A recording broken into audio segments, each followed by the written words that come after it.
Hello people, welcome to sleepy classes. Prepare with prepare में आपका स्वागत है। आज हम स्टार्ट करेंगे एनवायरनमेंट के टेस्ट के लिए प्रिपेयर करना। तो आज डे 9 है एंड हम स्टार्ट कर रहे हैं एनवायरनमेंट टेस्ट 1 के लिए।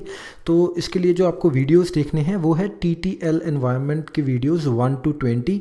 तो ये आप अकॉर्डिंगली अपने 4 दिन में डिवाइड कर लीजिएगा, 5-5 वीडियोस रोज़ के देखते जाइएगा, ठीक है जी। एंड जो हमारी बुक है environment 3rd edition by Shankar IAS academy, तो उसके लिए आपको चैप्टर 1 and 6 देखने हैं हमारे एनवायरनमेंट टेस्ट 1 के लिए। तो चैप्टर 1 है हमारा इकोलॉजी से रिलेटेड है। इसमें कुछ इंपॉर्टेंट चीज़ें जो आपको खास ध्यान में रखनी है वो है कंपोनेंट्स ऑफ एनवायरनमेंट, ठीक है जी। एंड उसके बाद है आपका लेवल्स ऑफ ऑर्गेनाइजेशन।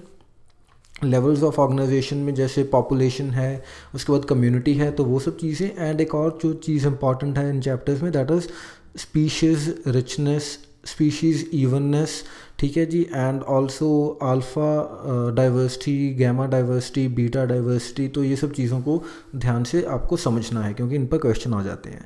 नेक्स्ट जो इम्पॉर्टेंट और चीज़ है that is classification of ecosystem. तो इसकी आपको पूरी क्लैरिटी होनी चाहिए फर्दर जो आगे कैसे कैटेगराइजेशन की हुई है हमारे इकोसिस्टम्स की। माइंड यू ये जो चीज़ें मैं बताता हूँ वीडियोस में, ये स्पेशल फोकस देने वाली है। अदरवाइज़ जो भी चैप्टर्स हैं वो आपको पूरे ध्यान से ही थॉरली ही पढ़ने हैं, पूरे पेज टू पेज, नहीं तो कोई फ़ायदा नहीं होगा। क्वेश्चंस कहीं और से भी आ सकते हैं। ये स्पेशल फोकस इंपॉर्टेंट चीज़ें हैं, तो इन सब चीज़ों को आप ऐसे कंफ्यूज मत कर लीजिएगा कि सिर्फ यही देखना है। These are important things but other things may be as important as they are.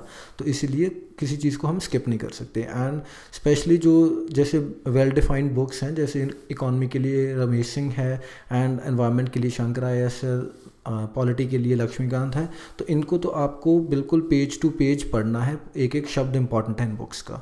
तो मैं रिमाइंड करा रहा हूँ। वैसे ही मैंने तो सोचा कि कहीं आप सोच लें कि सिर्फ ये कर लिया और it's done, it is not, ठीक है जी। नेक्स्ट हमारा चैप्टर 2 है, इसका नाम है फंक्शंस ऑफ इकोसिस्टम। तो इसमें जो इम्पॉर्टेंट चीज़ें हैं वो है इको पिरामिड्स एंड उसके बाद हमारे पास है पोल्यूटेंट्स एंड उनके जो ट्रॉपिक लेवल्स हैं वो आपको देखने हैं। पोल्यूटेंट्स एंड ट्रॉपिक लेवल्स, ये फिर से एक इम्पॉर्टेंट टॉपिक है इस चैप्टर में।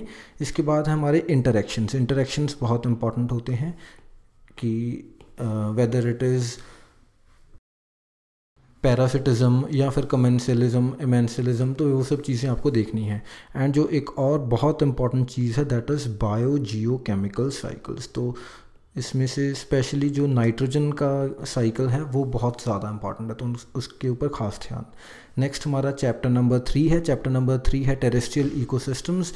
इसमें जो इम्पॉर्टेंट हैं फर्स्ट इज़ टंड्रा, इसके बाद हमारे फॉरेस्ट इकोसिस्टम्स जो दिए हुए हैं।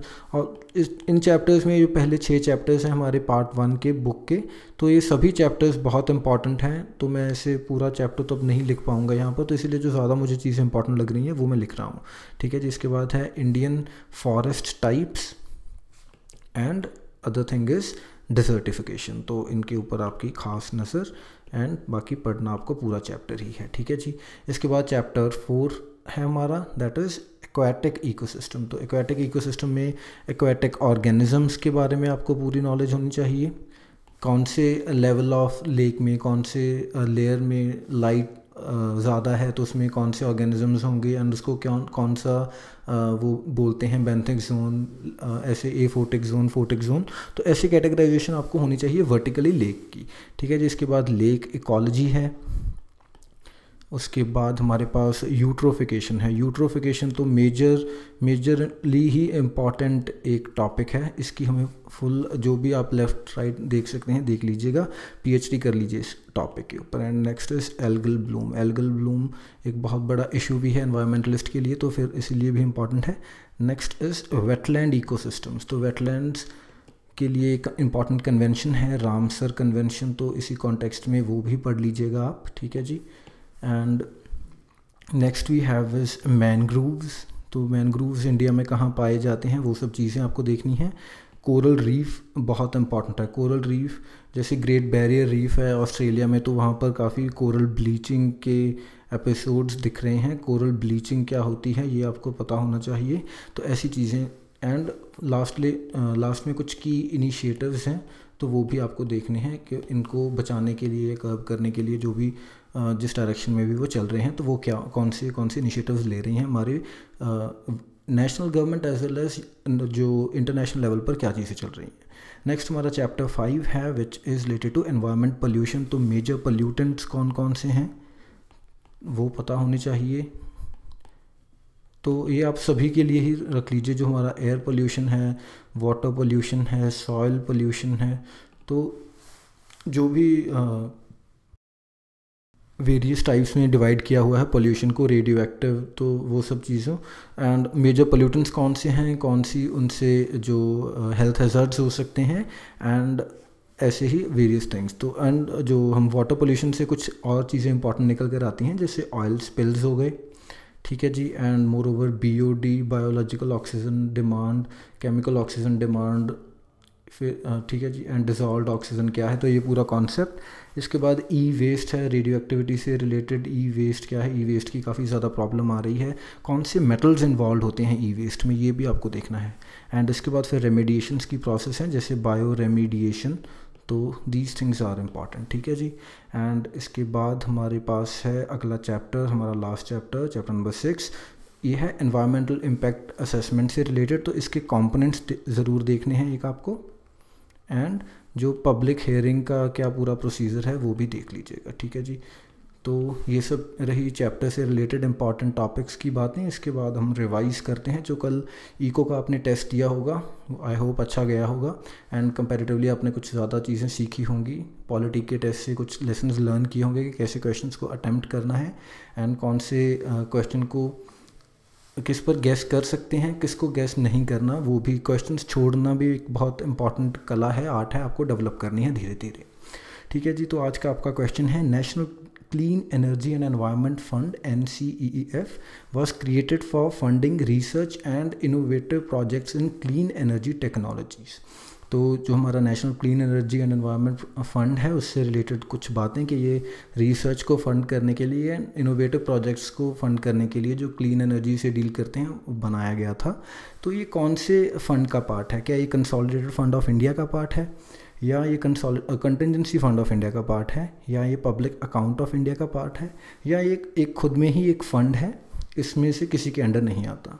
तो आप पॉज कर सकते हैं, and the correct option is public account of India का पार्ट है ये। तो इसके बारे में थोड़ा जान लेते हैं। जो ये फ़ंड था national clean energy and environment fund, इसका पहले नाम था national clean energy fund, and 2011 के बजट में ये पास हुआ था, आया था उसके बाद। And public account of India का पार्ट है ये, ठीक है जी। तो इसके जो प्रोसीड्स हैं वो कहाँ से आते हैं, जो हमारे कोल प्रोड्यूस्ड एंड कोल जो इम्पोर्टेड है उसके ऊपर जो सेस लगाती है सरकार, उससे जो उसके जो प्रोसीड्स हैं वो जाते हैं national clean energy and environment fund में। तो ये क्यों इम्पॉर्टेंट था, क्योंकि पिछले साल गवर्नमेंट ने जो कोल के ऊपर सेस था वो ऑलमोस्ट डबल कर दिया था। तो पहले 200 रुपीज़ था, 400 कर दिया था, तो इसलिए ये चीज़ इम्पॉर्टेंट थी। एंड जो अगर हम पब्लिक अकाउंट ऑफ इंडिया की बात करें, तो ये बेसिकली इनमें वो पैसा, वो ट्रांजैक्शन स्टोर की जाती हैं जो जिनमें सिर्फ गवर्नमेंट जो है एक बैंकर की तरह एक्ट कर रही है, गवर्नमेंट का उसके ऊपर कोई कंट्रोल नहीं है पैसे के ऊपर, या गवर्नमेंट उसको कर नहीं सकती। तो आपको मुझे कमेंट्स में बताना है कि कौन कौन से ऐसे जो इनिशिएटिव्स हैं जिनके पैसे जो हैं वो पब्लिक अकाउंट ऑफ इंडिया में जाते हैं। जैसे आपने कंसोलिडेटेड फंड ऑफ इंडिया के केस में पढ़ा होगा, CFI के केस में, कि जो हमारे डायरेक्ट एंड इनडायरेक्ट टैक्सेस के प्रोसीड्स हैं वो जाते हैं CFI में। तो आपको बताना है कि जो पब्लिक अकाउंट ऑफ इंडिया है कौन सी चीज़ें इसका पार्ट बनती हैं, ठीक है जी। So thank you for watching, मिलते हैं कल, and a happy new year, bye bye.